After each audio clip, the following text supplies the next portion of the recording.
Okay hi बेटा, बहुत दिनों से क्वेरीज आ रही हैं that you need help with the transitive and intransitive verbs. So let's start. ठीक है. सो ट्रांजिटिव एंड इंट्रांजिटिव वर्ब्स बहुत इजी होता है, तो ऐसा कोई मुश्किल वाली बात नहीं है जितना तुम लोग सोचते हो. सीधे सीधे सिंपल सिंपल ट्रिक होती है. ट्रांजिटिव इंट्रांजिटिव वो हिंदी वाले अकर्मक और सकर्मक क्रियाएं हैं. ठीक है. ढूंढते कैसे हैं? पहले ये समझो कि ट्रांजिटिव वर्ब, अब ट्रांजिटिव वर्ब्स में ऑब्जेक्ट चाहिए. ऑब्जेक्ट कैसे होता है? जैसे तुम्हें पता है कि राम, अगर मैं लिखती हूँ राम किक्स द बॉल, तो राम क्या हुआ? सब्जेक्ट. भाई डूअर ऑफ द एक्शन है ना, तो सब्जेक्ट हुआ. किक्स क्या हुआ? हमारा वर्ब, एक्शन हो रहा है. और द बॉल क्या हुआ? हमारा ऑब्जेक्ट. समझ में आया? तो ये हमारा ऑब्जेक्ट हुआ. तो हमारे पास सीधी सीधी क्लैरिफिकेशन हो गई भैया. सब्जेक्ट हो गया, वर्ब हो गया, ऑब्जेक्ट हो गया, बीच में कुछ भी नहीं है. समझ में आया? तो अब हम आगे बढ़ते हैं. Let's check the examples. Transitive verb में सब्जेक्ट होगा, वर्ब होगा और ऑब्जेक्ट होगा. राइट? अगर ये तीनों चीज़ें हैं तो वो ट्रांजिटिव है. अब now let's jump on to the intransitive. Intransitive में सीधी सीधी सिंपल सिंपल तीन चीज़ें याद कर लो अच्छे से कि भाई ज़्यादा दिमाग लगाने की इसमें कोई ऐसी ज़रूरत नहीं होती. आपको सिर्फ तीन चीज़ें दिमाग में रखनी है. इंट्रांजिटिव में आपके पास सब्जेक्ट होगा और वर्ब होगा, ऑब्जेक्ट होगा ही नहीं. नेक्स्ट, सब्जेक्ट होगा, वर्ब होगा और एडवर्ब होगा. इसमें ऑब्जेक्ट हो सकता है लेकिन वो एडवर्ब के बाद होगा. नेक्स्ट, थर्ड वाला पॉइंट जो है वो बड़ा इंपॉर्टेंट है. सब्जेक्ट होगा, वर्ब होगा और प्रेपोजिशन होगा. अब प्रेपोजिशन के बाद भी एडजेक्टिव ऑब्जेक्ट हो सकता है, लेकिन आपको ऑब्जेक्ट से पहले या तो प्रेपोजिशन मिलेगा या फिर एडवर्ब. तो वो बेटा that will directly go in the category of intransitive verb.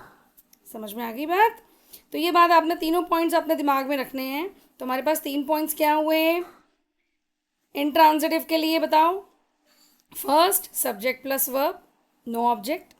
Second, subject verb plus adverb. Third, subject verb plus preposition. ठीक है. तो हमारे पास ये एडजेक्टिव वाला जो आ रहा है, हम इसको फिर भी लूप में रखते हैं. आपको यूजुअली प्रेपोजिशन ही मिलेंगे. आपको यूजुअली क्या मिलेंगे? प्रेपोजिशंस. ठीक है. यहाँ जो एडजेक्टिव होगा ना वो आपको ऐसा काम कर रहा होगा जैसे कि ना आपके एडवर्ब जैसा काम कर रहा होगा. देखो कैसे. Identify whether the verb is transitive और intransitive. The boy kick the ball. देखो इसको कैटेगराइज करते हैं. द बॉय क्या हुआ? सब्जेक्ट. किक क्या हुआ? वर्ब. और द बॉल क्या हुआ? ऑब्जेक्ट. तो यहाँ तो एडवर्ब और प्रेपोजिशन नाम की चीज़ ही नहीं है, तो ये तो डायरेक्टली क्या हो गया बेटा? ट्रांजिटिव. समझ में आई बात? नेक्स्ट देखो. The sun rises. अब द सन है सब्जेक्ट, राइजेज है वर्ब, तो यहाँ तो ऑब्जेक्ट ही नहीं है, तो यानी कि ये क्या हुआ? सिर्फ और सिर्फ intransitive verb. She drives carefully. She है सब्जेक्ट, ड्राइव्स है वर्ब, केयरफुली है एडवर्ब. अब एडवर्ब, सब्जेक्ट, वर्ब, एडवर्ब, ये किस में बने बताया था? इंट्रांजिटिव में. तो ये क्या हुआ? Intransitive. They built a house. They subject, built verb, a house object. तो ये सीधे सीधे ट्रांजिटिव हो गया. ही सीम्स टायर्ड. अब ही जो है सब्जेक्ट है, सीम्स जो है वर्ब है, टायर्ड जो है लुक लाइक एडजेक्टिव, हम इसको भी मानेंगे क्योंकि इसमें ऑब्जेक्ट ही नहीं है. तो what we are gonna think about it, this is directly intransitive. We क्या है? सब्जेक्ट. लाफ्ड क्या है? वर्ब. Very good. लेकिन अब तुम कहोगे मैम यहाँ तो जोक है, तो द जोक तो सब्जेक्ट ऑब्जेक्ट हो गया. अरे भाई वो तो हो गया, ठीक है, लेकिन व्हाट अबाउट दिस कबाब में हड्डी, एट, प्रेपोजिशन. तो फिर सब्जेक्ट से पहले, ऑब्जेक्ट से पहले क्या आ रहा है? प्रेपोजिशन. तो फिर ये क्या हुआ? इंट्रांजिटिव. समझ में आ गई बात? अब fill in the blanks with suitable verbs. The teacher, transitive बनाना है तो सिंपल वर्ब दो. The teacher explains the lesson. ठीक है. इंट्रांजिटिव बनाना है यानी कि तुम्हें एक ऐसा वर्ब चाहिए जिसमें कि तुम्हारे पास यहाँ पे लाउडली आ गया एडवर्ब. तो बेबी क्राइड लाउडली. तुमने एक वर्ब लगाया और ये कंप्लीट हो गया सेंटेंस। देखो तुम्हारे पेपर में दो ही तरीके से क्वेश्चंस आएंगे, या तो वो तुमसे पूछेंगे कि ट्रांजिटिव और इंट्रांजिटिव, या फिर कहेंगे उसको इस तरह से कंप्लीट कर दो कि भाई fill the verb and then it should be considered as completed sentence. तो तुम्हें बेसिकली वर्ब पे ध्यान देना है। The farmer dash the land, the farmer protected the land, the farmer is working on the land. ठीक है, तो कुछ भी आप कर सकते हो। The flowers are blooming in the spring, और the flowers bloom in the spring.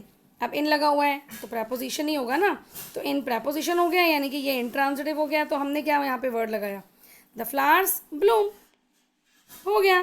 तो आपने ज़्यादा टेंशन नहीं लेना है, बस इसी तरीके से समझो। और एक बार याद रखो, ट्रांजिटिव में ऑब्जेक्ट होता है, इंट्रांजिटिव में भी ऑब्जेक्ट हो सकता है, बट उससे पहले क्या आएगा, एडवर्ब एंड प्रेपोजिशन। तो अगर कबाब में एडवर्ब और प्रेपोजिशन नाम की हड्डी मौजूद है, वो भी एडजेक्टिव से पहले, तो वो क्या है, इंट्रांजिटिव वर्ब। ठीक है, तो ऑब्जेक्ट से पहले अगर एडवर्ब और प्रेपोजिशन मौजूद हैं तो वो आपके इंट्रांजिटिव वर्ब्स कहलाएंगे। Got my point? मेरे ख्याल से अब तुम्हें अच्छे से क्लियर हो गया। जितनी बार कर सकते हो मेहनत करो, इन सेंटेंसेस को बार बार प्रैक्टिस करो। Everything is fine. बाय।